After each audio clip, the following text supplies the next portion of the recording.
somebody walked in and said, hey, here's our technology. We really think we could help you. But what do you need help with? And I went, yeah, this is it. If we just go in this direction, that does not happen in my experience in the education sector. They are targeted and they are quick to talk, but very slow to listen. If education sales has you second guessing yourself, take a breath. This is a trust first, relationship driven market, and the old tactics, they don't translate.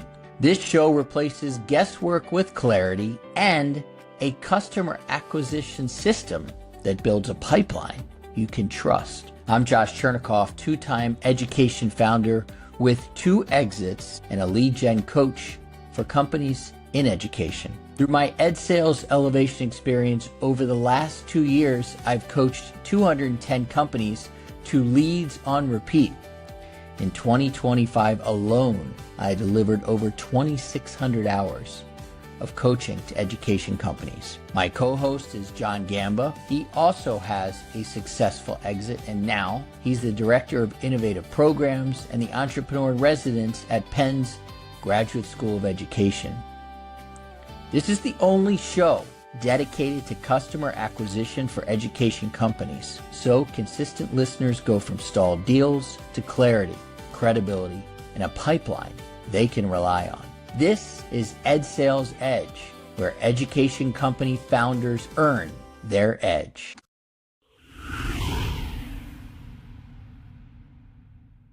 Welcome to another edition of the Ed Sales Edge.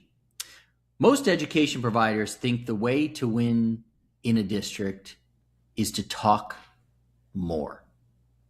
More features, more slides, more let me show you what we know how to do. Ryan Donaghy sees it differently. As Deputy Minister of Education for New Brunswick in Canada, Ryan gets pitched constantly new tools, new platforms, new silver bullets that promise to fix education. But here's the problem. Most providers spend 20 minutes talking and 0 minutes listening. Today on the Ed Sales Edge, we're diving into what system leaders actually want from education providers and why the ability to listen may be the most underrated growth strategy in education right now. Ryan, I heard you, and now you're on this show to talk about listening. Welcome to the Ed Sales Edge.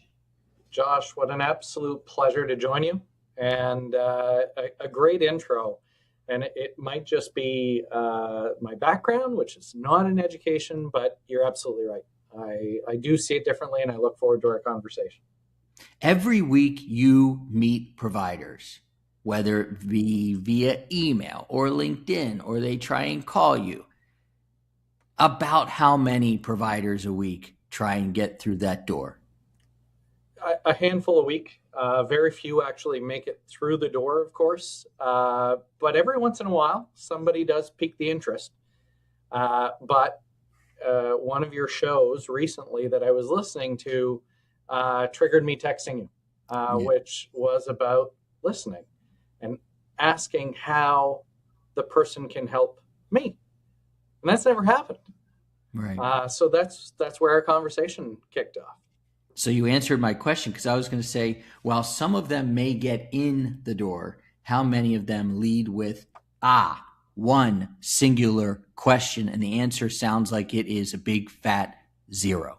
Apart from after the 20 minutes of not being able to cut in edgewise, and they asked me if I have any questions, they still never ask what they could do to help me. Because most technology providers are pitching a solution that they believe, or at least they want me to believe, is going to fix my system. But not all systems are created equal. And quite frankly, not all districts, because I'm responsible for an entire province, not all districts are the same, and certainly not all schools are the same.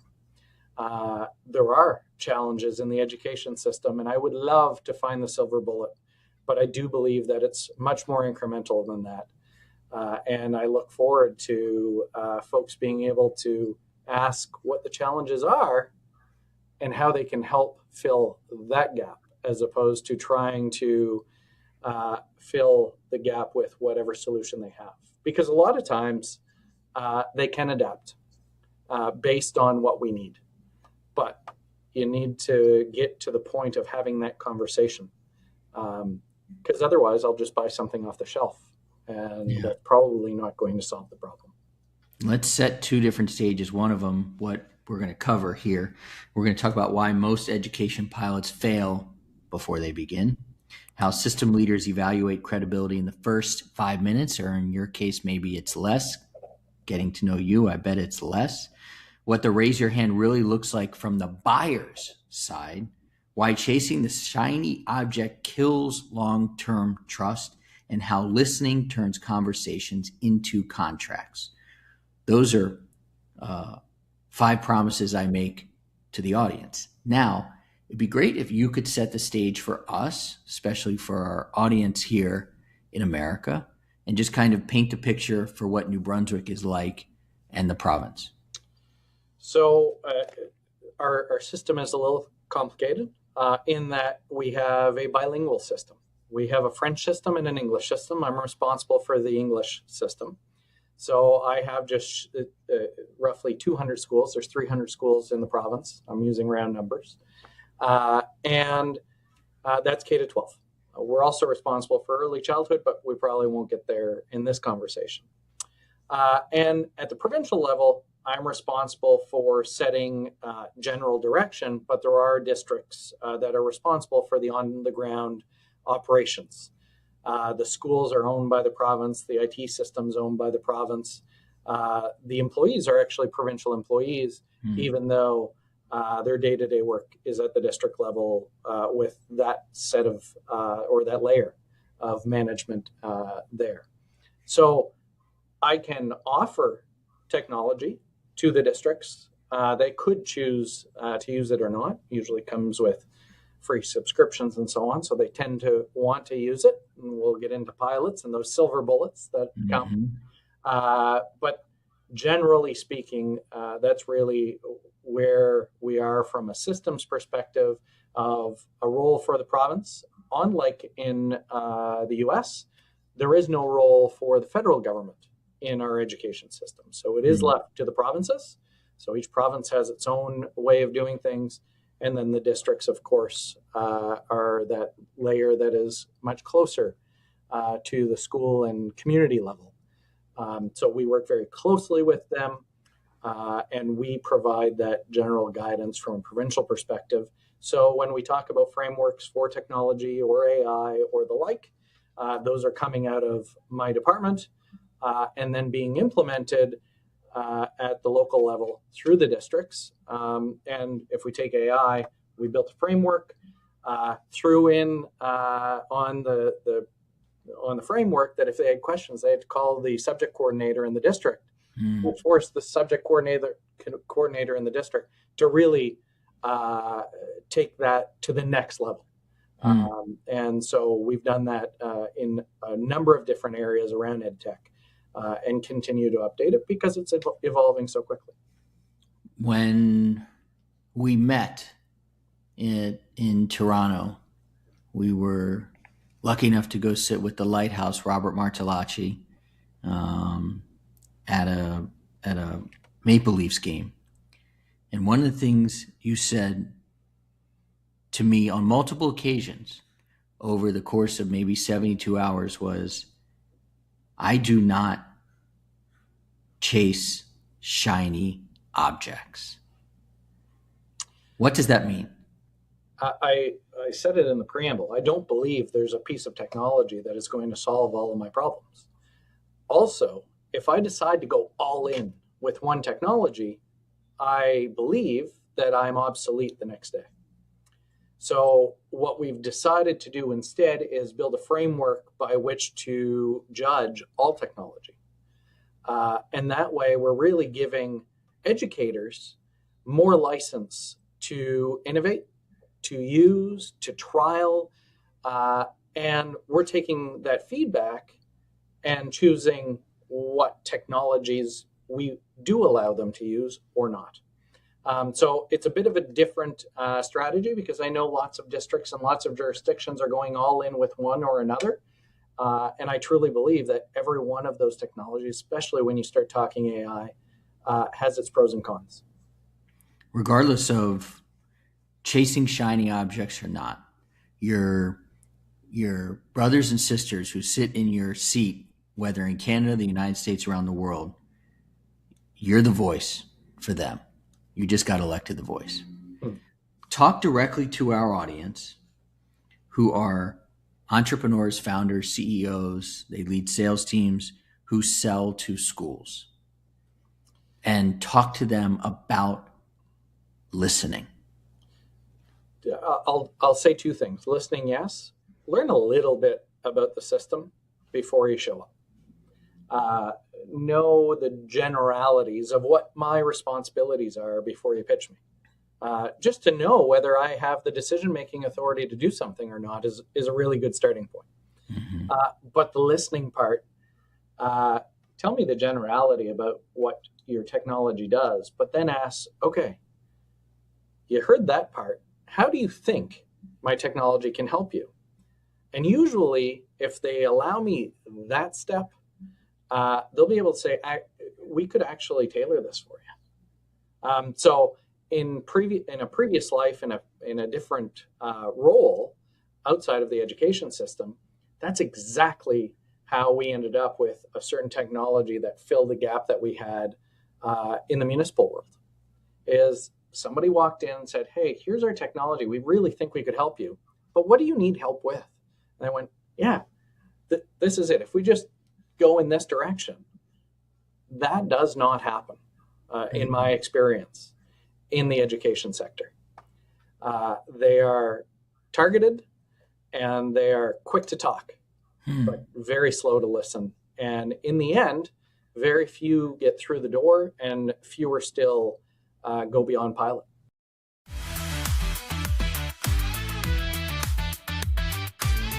If something feels unclear that I'm saying, or your momentum is stalled, don't wait. Text me directly.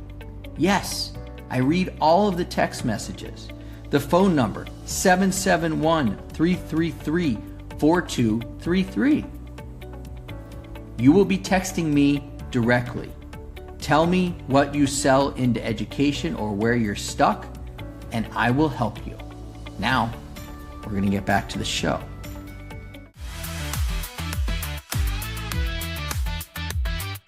What's the best way for an education company to get a pilot with you? Let's walk us through from start to pilot. So it's not about convincing me. I'm not the educator. I'm not the person who's going to use this. So once you convince me that you might be useful to my system, it's about being able to actually walk the experts through it and convince them that it's worth trialing. Now, the problem with that is usually when they're talking to me, they're promising the world. Mm-hmm. But that usually doesn't go so well when they're finally talking to the end user. So being able to take those promises that they make to me and actually put them into practice, and that also means listening to that end user. What does that end user need for PL? What does that end user need for data to then tell me whether it's working or not? Because as soon as I invest $1, I want to know what my ROI is. And it can't be enough that people like it, because that is often the data that comes back. These 300 people used it and they love it. Well, that's great, but did it improve the education system? Did it result in kids being smarter? Did it improve the teaching? That's what I'm interested in. And while they'll tell me in that initial meeting that they can get me that data, very few are able to actually do so. And usually the trial periods are too short. So in the education world, your results are usually not instantaneous. and they may not even be seen in the first year or two. Right. So when you come in and you tell me that, oh, let's pilot this for 6 months, my red flags go up immediately, because I'm not going to see the result. You're going to make people like it, and in other areas that might be enough, but it's not for me. I have a $2.1 billion education system, and I need to get the benefit of every one of those dollars. The pilots to proof is then really important. So, I'm sure you have lots of free pilots you can do. But if it doesn't solve the problem, it won't scale with you. So why don't you give us an example at this point, if you can, of a pilot that was on point, that did scale, and is still around today? I'm going to, although, again, because the technology changes, whether that's still there in a year from now, we'll see. Okay. So Canadian company in the tutoring business came through the door. Free pilot at first. We put some money into it. Pretty good deal. Teachers loved it. Students were starting to see some early results with it. But it's interesting. Once they think they have you, sometimes the client service goes down. And what we saw with this company, so we're now into year 3 of this pilot. It expanded quite a bit from, that free trial to investing a little bit and then expanding from there, because it really seemed promising. It was in the math space, and I'm not giving up on them. But the client service part of, when the data comes, when you take the meeting, is really important, because we're hearing echoes from the ground that they've made some changes. It's a little bit more cumbersome, and we want to provide that feedback and see if it can get better, because now the end user is less happy with it, and I'm still not seeing the results from the students, because we haven't moved it to the provincial exams, right? The provincial exams only happen in certain grades. So I don't know if it's fully worked yet. And now I'm starting to question, well, you don't have all my money yet. I don't have this across the province, and you're already not necessarily taking my call. And so when you go buy a car, when you walk into that showroom and you don't get the service you want, well, if you didn't get it when they should be wanting to pay attention to you because they don't have your money yet, what are the chances that that dealership gets my sale? Probably not great, because once you do have my money, I expect that client service is actually going to reduce. I see it in the same way with EdTech.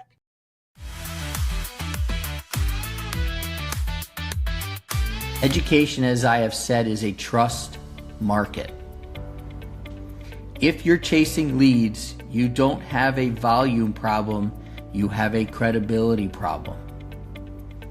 The Raise Your Hand campaign moves you from cold outreach to qualified leaders who want to start conversations with you. This is me respecting your time because I've got some real help that we can give you.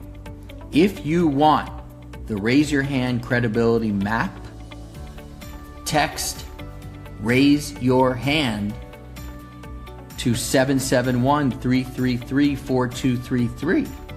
That's a lot of respect I'm giving you. I'm throwing a Raise Your Hand credibility map your way. Just text Raise Your Hand. Let's get back to the show.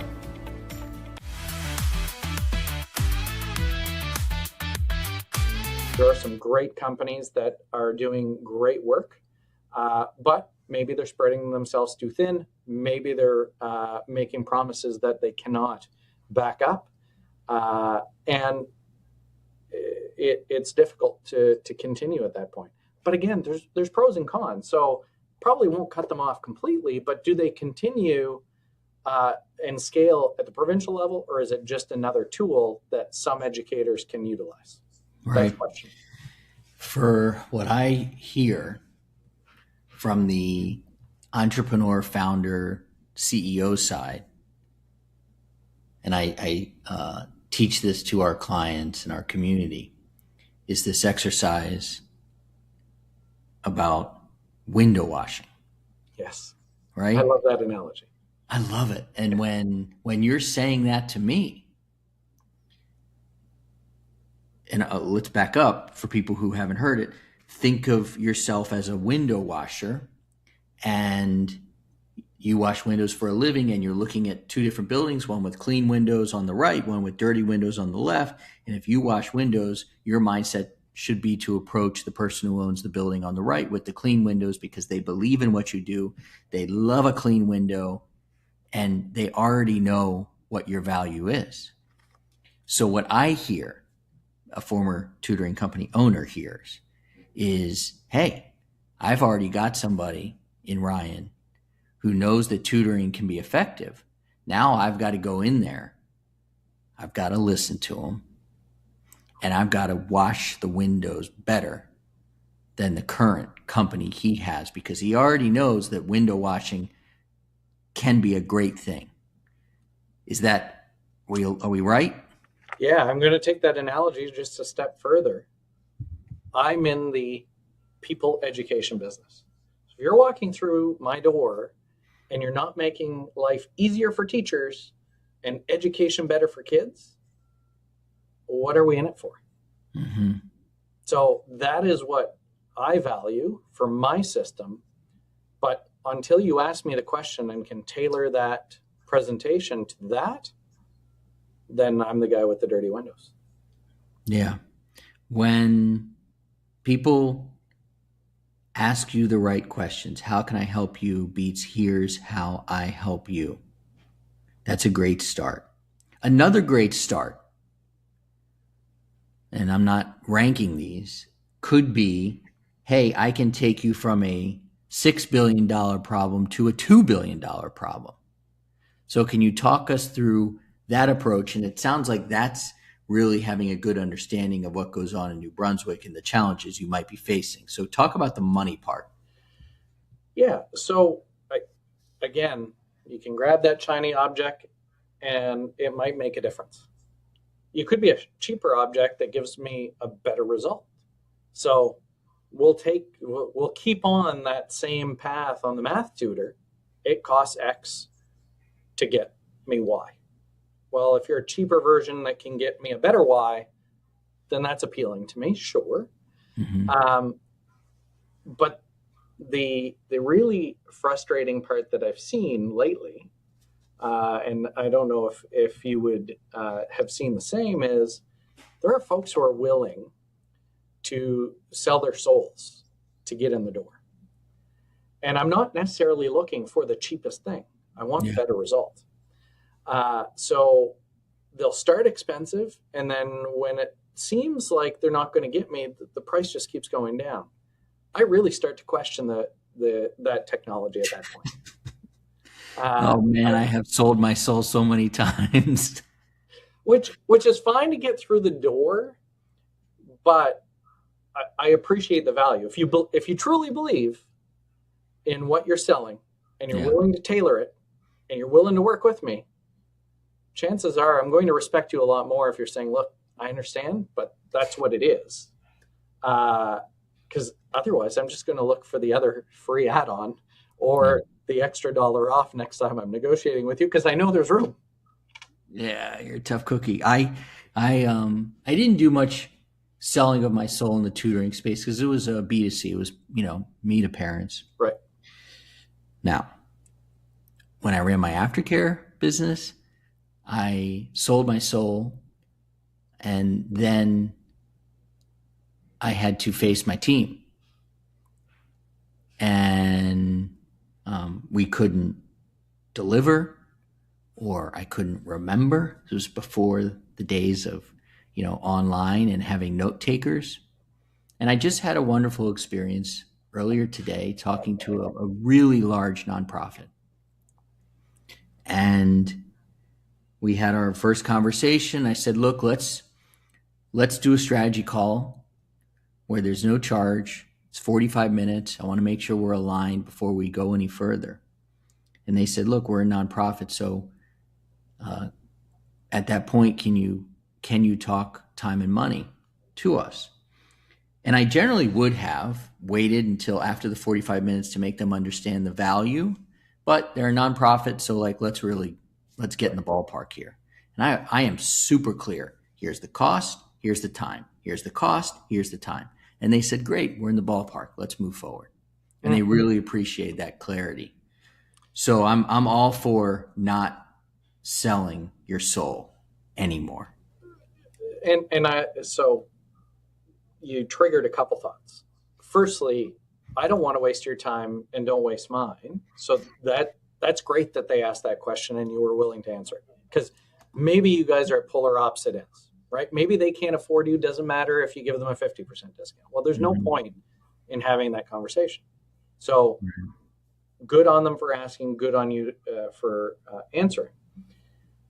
Your other thought earlier about note-taking and be consistent, right? Mm-hmm. So if you're consistent about your pitch and your value, chances are, no matter how good your notes are, you know whether that's what you would have said or not. And I take it back to when I was 17 years old, selling golf equipment.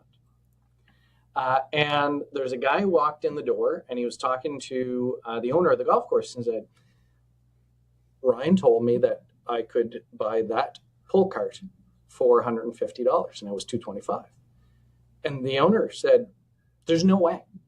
There's no way he would have done that because I know what Ryan would have been willing to discount that by. Mm-hmm. And it wasn't that much. Mm-hmm. I came in and all of a sudden, of course, the story changed because I hadn't done that. He was trying to get a deal and would have never returned. And had I not been consistent in the 2 years leading up to that, working at that golf course. So you don't have to have great notes if you're super consistent and you know what your value is and you're willing to. Sometimes the best deal is the one you walk away from. Right. Make me chase you. It's not a bad thing either. Yeah. And you bring up golf. I talk to my clients about the fact that when you know your perfect client, when your credibility walks through the door long before you do, especially in a place like LinkedIn, when you have done your listening, when your offer is clear, when your messaging is easy to understand, it's like hitting a 250-yard drive down the middle every single time with no problem. You know it's going to work. And I don't know about your golf game.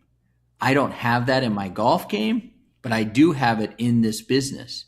And it's very nice, and I'm able to say with confidence about all those elements of the Ed Sales Elevation experience. And really, people do appreciate it. At the end, it took me some time to grow up and to be able to play the game this way. But it is the right way to play the game, which is being honest, being transparent, being clear, and to your point, being ready, willing, and able, although you might not want to walk away from a deal. I'm going to respect that better, and I'm more likely to call you back if I need your service than if you overpromise, you overcommit, you underdeliver. And you see it time and again where that does happen, but that's just, you're trying to prove yourself.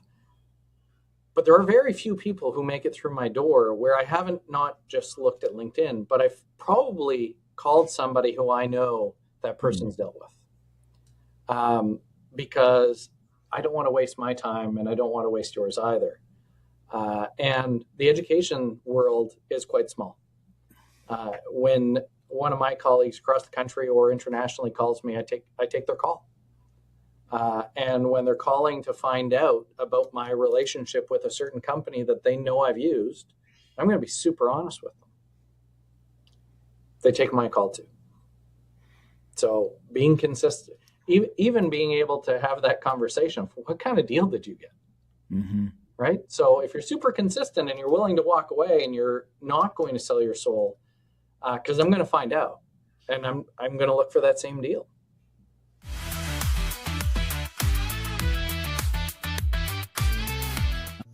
Last interruption. Before we wrap this show, I want to remind you guys the Ed Sales Elevation Experience is where we help founders develop and design lead generation machines that bring in high quality, high converting leads for their education companies on repeat. Get more details in the show notes. Now, let's bring this show home.